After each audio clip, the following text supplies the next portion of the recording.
হাতিকে খাবার দিতে গিয়ে শোচনীয় পরিণতি। হাতির আক্রমণে মৃত্যু হলো এক মাহুতের। মৃত মাহুতের নাম সমুদ্র রাভা, বাড়ি আসামের কামরূপ জেলার ডুলিয়া গ্রামে। সূত্রের খবর, শনিবার রাতে হাতিকে খাবার দিতে গেলে মাহুতকে পিলারে পিষে দেয় ইসকনের একটি ছোট হাতি।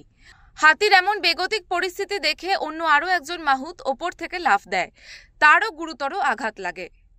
ঘটনার পর মাহুতকে নিয়ে যাওয়া হয় স্থানীয় মায়াপুর প্রাথমিক স্বাস্থ্য কেন্দ্রে। সেখানে কর্তব্যরত চিকিৎসক মাহুতকে মৃত বলে ঘোষণা করে।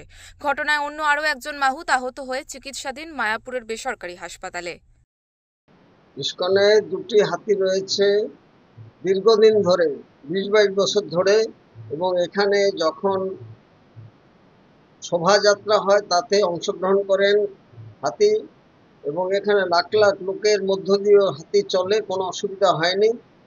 গতকাল সন্ধ্যায় হাতি যথারীতি ঘুরতে গিয়েছে এবং তার যে থাকার জায়গা সেটা প্রোটেক্টেড এরিয়াতে, সেখানে যাওয়ার পরে মাহুতকে আক্রমণ করেছিল এবং সে ভয়ে না কিভাবে হার্টফেল করেছে বা কি, সেটি পোস্টমর্টম রিপোর্ট আসলে জানা যাবে। সমস্ত কিছু নিয়ম কানুন মেনে এবং সরকারি ব্যবস্থাপনা মেনে আমাদের এখানে হাতি পোষা হচ্ছে। তবে এটি দুঃখজনক ঘটনা এবং আমরা এই অবাঞ্ছিত ঘটনার জন্য মর্মাহত।